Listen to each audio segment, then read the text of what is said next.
I still remember the night I lost my sense of smell, not literally, but in spirit. That night, the world turned scentless, like a flower pressed too long between the pages of a forgotten book. I had been away for 2 days, finalizing the formula for the perfume that was supposed to redefine my career.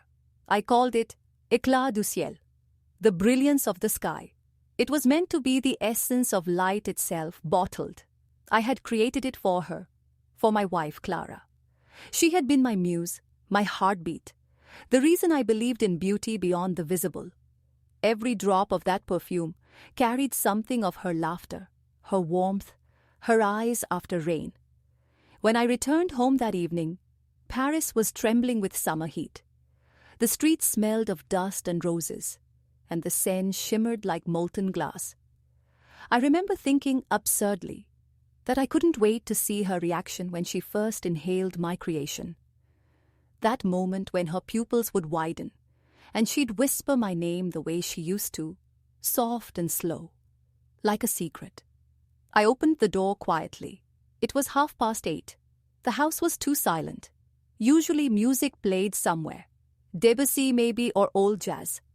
That night, only the faint rustle of fabric reached me from upstairs.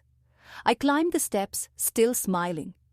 I thought she might be trying on the dress for the launch party, the one I had bought her in Milan. I imagined her turning in front of the mirror, the pale silk shimmering on her skin. But when I opened the door, the air was thick, not with perfume but with sweat, wine, and something else. Betrayal. She was there in our bed, tangled in sheets with him. Julien, the model whose face was to front the Éclat du Ciel campaign. I had chosen him myself. I thought his look, his careless elegance, would complement the fragrance. How poetic, I told myself, to have the scent of my muse worn by a man who embodied the light of the sky. Now that light was blinding me. For a second I couldn't breathe. My heart, my mind, my craft, all froze. She looked at me, eyes wide, mouth half open as if to speak. But the silence between us was too dense. Julien said nothing. He simply reached for his shirt. The sound of fabric sliding over his skin was unbearable. I remember placing the perfume bottle on the dresser, the one I had meant to surprise her with. It caught the light from the window and scattered it across the room, just as I had designed it to. I told her very quietly, "This was for you." And then I left. The next weeks passed like smoke through my lungs. Paris became unbearable. Every street corner reminded me of her laughter, of our shared mornings, of jasmine on her skin. My studio smelled only of memory and rot. Inspiration had fled. The world had no fragrance left for me, so I left it all behind.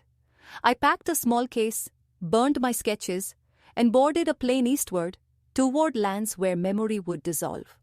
I wandered through Istanbul, Cairo, Jaipur, cities alive with aromas that had nothing to do with love or loss. The scent of cardamom in the markets, of oud smoldering in brass bowls, of sandalwood carried by monsoon winds. These smells began to fill the cracks inside me. One night in the desert near Jaisalmer, I met an old perfumer named Arif. He told me something I'll never forget. A scent is not born from beauty, my friend. It is born from pain, the kind that transforms. He taught me to listen to fragrance as one listens to music, to hear its sorrow and joy in the same breath. We distilled oils under the stars, using water drawn from ancient wells. For the first time in months, I felt alive again. From India, I went to Laos, to the forests where agawood trees bleed resin like tears. In a remote village, I found the rarest note I had ever encountered, a smoky, almost wounded scent that clung to the skin like a promise. I called it souffle perdu, the lost breath. Years passed before I returned to Paris. I was no longer the man who had left. My heart had hardened, but my senses had sharpened. I founded my own brand, Maison d'Aube, the House of Dawn. The first fragrance I released was a blend of everything I had gathered: the bitterness of oud, the softness of jasmine, the depth of aged amber. It told the story of loss, travel, rebirth. To my astonishment, the world listened. Critics called it a revolution of emotion in a bottle. People wept when they smelled it. They said it reminded them of something they'd once loved and could never name again. Sometimes I still see her. She walks past the boutiques, older now, though still beautiful. Once she stopped before the Maison d'Aube display and picked up the bottle of soufflé perdu. I watched her from across the street. She closed her eyes, inhaled deeply, and for a moment her expression softened, almost tender. Then she set it down and walked away. I did not follow her, because by then I understood something. I had not lost my muse. I had simply outgrown her. The scent of her silence had become the essence of my art, and that, I suppose, is the cruel beauty of perfume. It fades, but its ghost lingers forever. Success arrived quietly, like dawn through the shutters, unnoticed at first until the whole room filled with light. Maison d'Aube became more than a brand.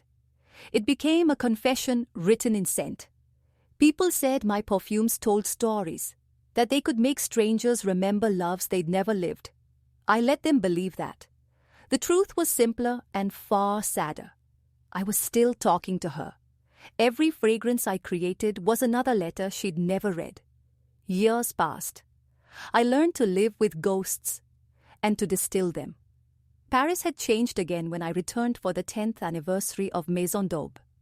The city looked older, but somehow kinder. I stood in the flagship store, marble, glass, and soft amber light, and watched people drift through it like pilgrims. They touched bottles as if afraid to wake them, whispered names like prayers. Soufflé perdu, ombre d'or, cendre de lune. And then she came. Clara. It had been almost a decade since I last saw her. 10 years since that evening of silence and shattered glass. Yet when she entered, the air changed. It was as though the molecules themselves remembered her. My heart, that traitorous organ, recognized her before my eyes did. She was wearing black, not the kind that hides, but the kind that declares itself. Her hair shorter now, her beauty sharpened by time. There was no ring on her finger. She wandered the store with the quiet curiosity of someone visiting a museum of her own past. And then, inevitably, she stopped before soufflé perdu, the fragrance that had risen from the ashes of our love. I watched from the balcony above. She lifted the bottle, sprayed it once into the air, and closed her eyes. And then, God help me, she smiled. That smile undid me. For a moment I was no longer the man who had built an empire of scent. I was just the fool who once bottled sunlight for a woman who loved someone else. I went down. I don't even remember deciding to. My body moved on its own, drawn toward her like a magnet to memory. She turned when she felt me behind her. For a heartbeat we were both silent, the past trembling between us like perfume caught in sunlight. Clara, I said. Her name still felt dangerous in my mouth. She hesitated, then smiled, faintly, cautiously. Adrian, she whispered. So it was you. Yes, I said. All of it was me. Her eyes glistened. I thought so. We stood there surrounded by glass bottles and the invisible threads of 1,000 fragrances. The air was thick with stories neither of us could tell. She looked around. You've built something extraordinary. I shook my head. I built a monument to pain. Beauty came by accident. She looked down at the bottle in her hands. Soufflé perdu. I smelled it years ago, she said softly. It broke me. I knew it was yours. I wanted to write to you, but I didn't know what I could say that wouldn't sound like guilt. I smiled, though it hurt. You could have said you were happy. That would have been enough. She looked at me then, eyes filling with something between regret and wonder. I wasn't. That silence again, the same one that had destroyed us, now hovering like fragile glass. I left him, she said finally. Years ago. It didn't last. It was never real. I thought it was passion, but it was just escape. from you, from what I was afraid to feel. My throat tightened. And what was that? She stepped closer, her perfume faintly floral, unfamiliar, mingling with mine. Love, real love, the kind that terrifies you because it asks for everything. I wanted to believe her. God, I wanted to. But love, once broken, doesn't return whole. It comes back wearing scars. I took her hand, carefully as if touching a memory. You were my muse, Clara, and my ruin. Without you, there would be no maison d'aube. But you can't build a home from ashes twice. She nodded slowly, tears trembling on her lashes. I know. I just wanted to see you, to tell you that I still keep your first perfume. Éclat du Ciel. The bottle's empty, but I can still smell it. Sometimes I open it just to remember. That nearly undid me. I leaned in and kissed her cheek, a gesture not of passion but of farewell. Her skin still smelled faintly of jasmine, just like before. Goodbye, Clara, I whispered. She smiled, her eyes wet but shining. Goodbye, Adrien. And then she left. The door chime ringing softly behind her. A sound so delicate, it could have been a sigh. That night, I walked along the Seine. The wind carried the scent of rain and stone, of city and life. For the first time, I didn't think of her. I thought of what would come next, a new fragrance perhaps, born not of loss but of peace. I would call it l'air du présent, the air of now. Because at last, I was breathing again. They say that peace is not the absence of pain, but the moment you stop wishing things had been different. I think I finally understand that now. Months passed after Clara's visit. The world moved gently again, like a clock whose hands had been wound after years of silence. My days were calm, simple, almost transparent. I would wake early, open the windows of my apartment above the Seine, and let the scent of the city flow in. Coffee, wet stone, morning air. I began working on a new perfume, the first in years that wasn't born from loss. I wanted it to smell like presence, not nostalgia, not longing, just the quiet miracle of being here.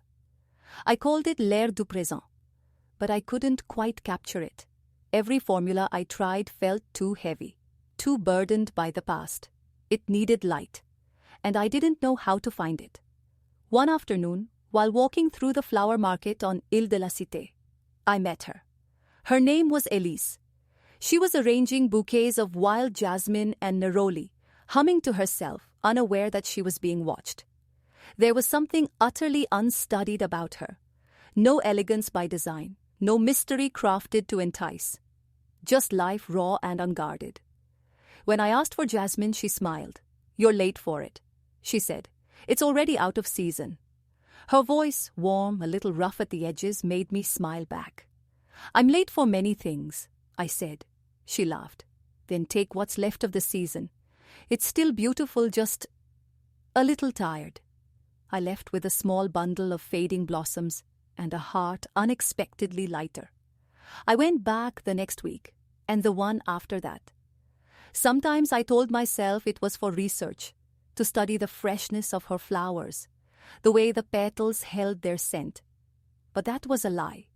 I went because she made me forget to measure time. We began to talk about everything and nothing. She had been a botanist once, she told me, but left academia because she preferred the dirt on her hands to the ink on her papers. She said plants spoke in silence, and most people were too busy to listen. "You listen," she said once, watching me examine a sprig of verbena, "but you don't hear." She was right. My whole life I had listened to scents like a man decoding ghosts. But with her, I began to hear the world as it truly was. The wind, the laughter in the market, the rhythm of breath. I asked her to help me with l'air du présent. She hesitated at first, then agreed. For weeks we worked together in my studio. Two souls surrounded by glass, oils, and light. She had no training in perfumery, but her instincts were unerring. "Too sweet," she would say, wrinkling her nose. "Too afraid," she'd say another time, and she was always right. Once, as the sun sank over Paris, She leaned over a vial, inhaled and whispered, "There. That's what the moment smells like." It was light, tender with hints of citrus, iris and green tea, transparent yet alive. It smelled like morning after rain. That was it. L'air du présent. The scent of now. The perfume launched quietly. No grand campaign, no mystery. Just a bottle, a scent, and a story about simplicity. Yet somehow it touched people even more deeply than the others. They said it smelled like hope. I knew why. Because it wasn't born from grief or memory. It was born from presence. From a smile that didn't need to be remembered to be real. Elise and I never rushed anything. Ours wasn't a love that burned. It breathed. We spent slow evenings cooking, walking by the river, sometimes saying nothing for hours. Silence, once my enemy, had become my home. One night, as we stood on the Pont Neuf watching the lights ripple across the water, she took my hand and said softly, "You're always chasing scents. Tell me, what does happiness smell like?" I thought for a long time. Then I said, "Like air. When you finally stop trying to bottle it." She smiled. And in that smile, the last of my ghosts faded. I still make perfumes, of course. But now I understand that every fragrance is just an attempt to touch the intangible, to give shape to a feeling that can't last. And that's the beauty of it. Scents fade. Love, too. But in their fading, they remind us that we were alive, that we breathed, felt, remembered. So when people ask me what my greatest creation is, I no longer say soufflé perdu or l'air du présent. I say, the moment you close your eyes and breathe in, that's it. That's the masterpiece. And sometimes in the quiet before dawn, when Elise is still asleep beside me, her hair smelling faintly of jasmine and rain, I think of how strange it is that losing one scent led me to the only one that truly mattered. The air of now.